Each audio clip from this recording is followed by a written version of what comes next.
Hi, I'm Joe. I'm Lynn, and we're the feminist couple. And this is part 2 of Does Compatibility Matter? And in part 1, we said that moral compatibility is how you treat people is more important than compatibility in religion or politics. But you do have to accept your partner for who they are and not go into these conversations trying to convert. And respect their beliefs. Yeah. Or at least respect their right to believe what they Right. want. Yeah. Um, we also briefly mentioned the book How to Have Impossible Conversations, a very practical guide by Peter Boghossian and James Lindsay. And we used some of the ideas in the book to have our conversation about religion in part 1. And part 2 is going to be politics. I'm just going to recap some of the strategies. What we're going to be trying to do is we have to be aware that the goal of the conversation is to understand each other better. Okay? It's to understand. And so we want to actively listen and ask questions and recap what the other person said and try to find some common ground. When we add our own thoughts, we gotta try to say things like yes and instead of yes but. So that's, like we said in the first video, it's a bit of a challenge for me. So I'm gonna try. Me too. You too. Okay, so Joe talked about his religious beliefs first in the last video. And so I'm going to go first with politics this time. And so my political leaning is that I'm a socialist, which is also a leftist. And there's a big difference between a leftist and a liberal. So a liberal just wants to kind of tinker around the edges of capitalism and make it more humane. And a leftist just wants to toss the whole thing out and start over with something else, like socialism. All right, and what do I have against capitalism? All right, so the U.S. is the most capitalist country in the world, and capitalism here has failed so badly. It's supposed to reward hard work, but the richest people in the country, the billionaires, they don't actually work for a living. They have some inherited wealth and they put that into the stock market and they live off the dividends. So I have some money in the stock market in addition to also working. Most people, though, do not. Most people get their money primarily from work. And now we're hearing all the time, oh, the economy is great, the economy is great. And people are confused because they're not feeling it. Because they don't, what they really mean is that the stock market is doing well. That doesn't mean everyone else is doing well. And so they're pretty much gaslighting the country by saying these things. And capitalism is also supposed to be good for consumers, but the corporations are really beholden to the stockholders.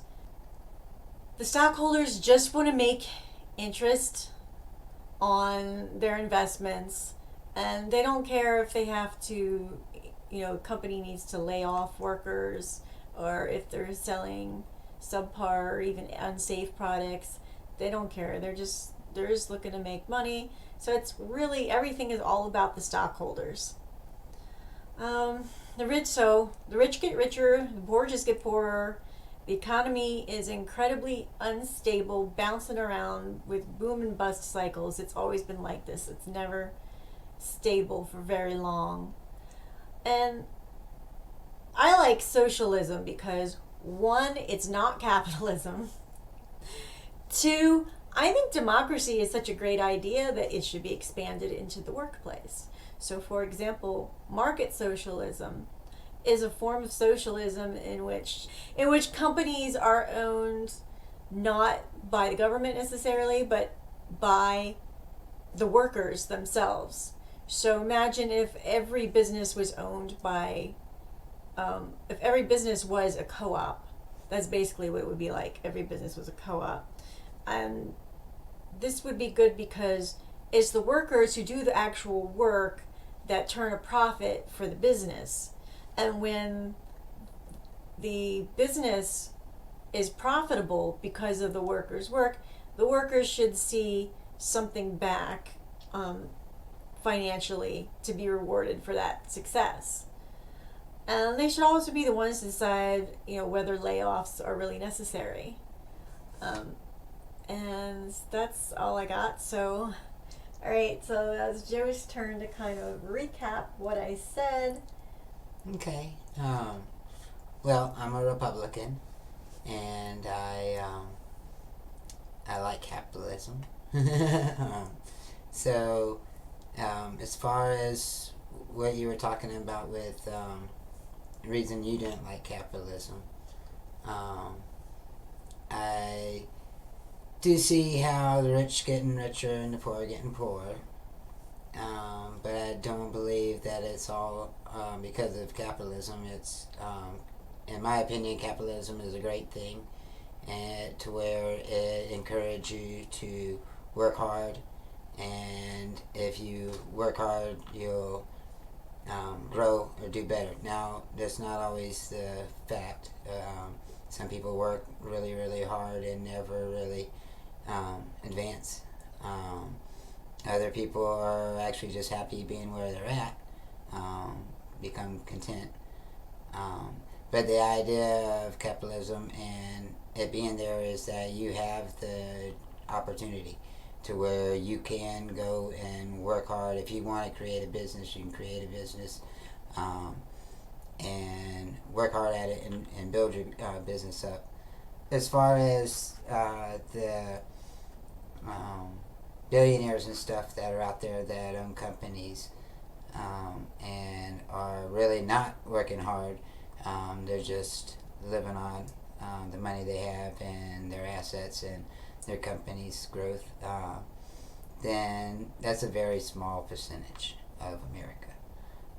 Most Americans that are trying to start from the bottom up are coming up with an idea of something that Americans or just anybody in general would like, that they can market and create. And so a lot of times in those smaller businesses, then the upper management of that business is sometimes the hardest worker. But yeah, whenever you get into giant corporations, then yeah, those guys, they're not having to work too much, but they're kind of living off of all the hard work either they have done or their ancestors did. And that is another cool thing about leaving a legacy for your family. Now, I doubt I'd ever have a legacy to leave behind, but it's nice for those that can do that. Well, we'd all like to be able to give our kids the best, every advantage that we can. It would also be nice to live in a world where we know that the kids would be okay. That even if they were disabled or didn't become billionaires, that they wouldn't have to struggle so much. And things are not looking good now with food prices going up and housing going up and housing not being available.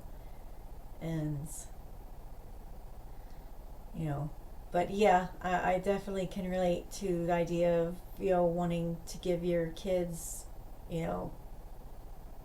every advantage.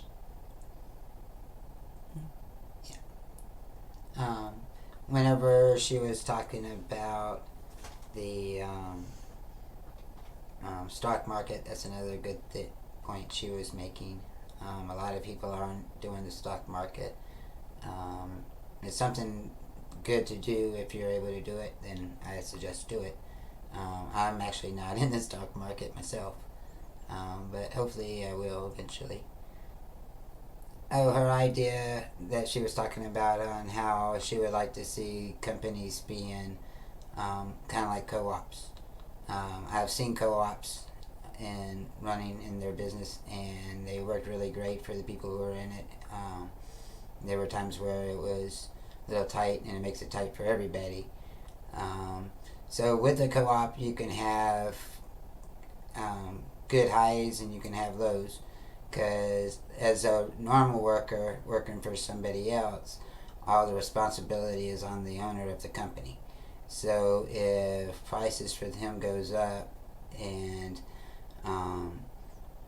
he's having trouble like getting the money together, whatever, just to pay his employees, he's the only person, or she's the only person feeling the struggle. The employees are still getting what they get every week.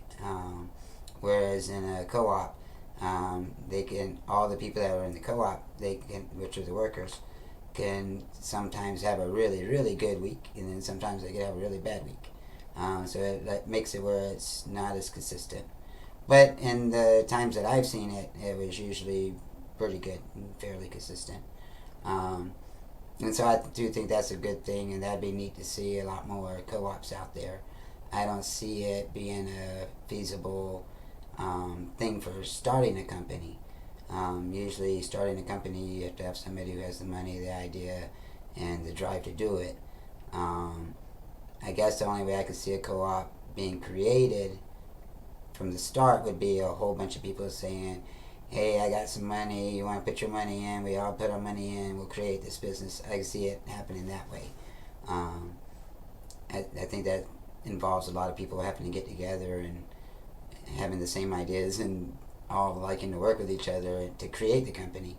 So I think with the co-ops it works better, like if there's already something out there in the works, like with farmers. You have a bunch of farmers that are able to merge together to create a co-op. That's something that helps really well. But yeah, I agreed with you on that. And there was a story I remember about a company that was going to lay off all its workers, and I think it was going bankrupt or something. Oh, gotcha. Yeah. It was failing, and the workers got together and pulled all their money together and bought the business and ran it as a co-op. Yeah, and I've heard of other businesses doing that too, like old mines and mine towns where the mine's about to shut down, which would close the whole town down. All the miners got together. So yeah, I've heard stories like that too. So those are really cool stories. And nice to see when that's able to happen. Why do you think you want to stick with capitalism? Wherever your countries that are running where you're trying to just give everybody the same amount of money and make everybody work, they have no ability to be able to grow or to be something more. They're stuck being what they are, average, everybody. Yes, you've gotten rid of your poor class, so that's nice. But you no longer have a upper class or middle class, you just have a everybody class kind of thing. It also, when you have it where somebody's just giving you money, then there's no sense of honor or deserving of it. You didn't bust your butt to do it, and you're like, even if you're not doing a good job, you're still going to get the same amount. And so it doesn't encourage good work behavior, in my opinion. I don't know that for a fact, but to me, just thinking about it, it encourages sloppy work, laziness. Whereas capitalism, in order to make money, you have to work. And the harder you work, the better you can do. So you're not stuck being in one class. You can work and strive and get better and move up to another class. It's harder these days to do so. Now, a lot of that, I believe, is being a Republican. I believe that we've had a lot of restraints, or not really restraints, but added benefits that are added to companies now that used to not be there. Now these are good things for the most part, like workman's comp. I'm talking about different things that companies are having to pay now that they didn't have to pay before. So it's way more expensive to create a company now than it used to be. If you're having a lot of workers. Now, if you're doing a small business for yourself, it's more expensive, but not quite as bad. But if you're talking about having like a factory or something, then that's really hard to do. And but capitalism gives you the opportunity to be able to strive for it. And my opinion is the other way just it takes away your ability to live in an upper class or whatever you want to call it. I just think capitalism is way better. I mean, it's got its problems, but I think all that can be worked through legislation or different outlets, like reaching out. As a Republican, I believe that taxes are way too high, and they are. And we always get nervous when a Democrat gets in there because they always want to raise the taxes. And now, them raising taxes is a lot of times for something good, like maybe, I don't know, but you know what I mean, but it's not always good. Sometimes it's just to get more money into their pockets.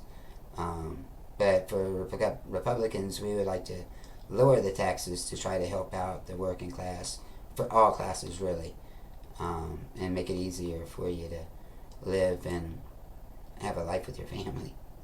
Well, except that in practice, they pretty much just give tax breaks to the really wealthy. We did talk something about along these lines earlier, about tax breaks as far as the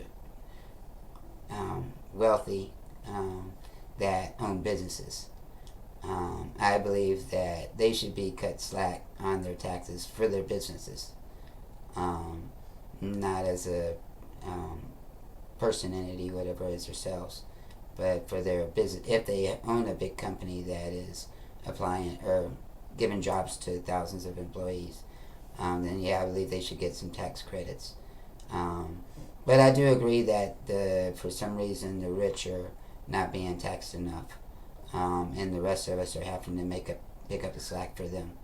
And I also, sorry, I want to point out that you said that they were giving jobs. Jobs aren't given away. People earn the jobs through their work. They do, but if that person didn't have a company, then they wouldn't be able to work for them. Yeah, well, or they'd find something else to do. Right. But if you want to tax all the rich 30% or whatever, then it would make it where they may not be able to afford to keep their businesses running and have to close the doors. And at that point, maybe your co-opting would work, perhaps. But not in most cases, though. Most cases, the people are just going to lose their jobs. And then they're going to find that it's hard to find a job because most of the big businesses have closed up because it's gotten too expensive to run their businesses. And whenever you make it really expensive to them like that, then the only way to make it feasible to even run a business, because the reason you're running a business is to make money.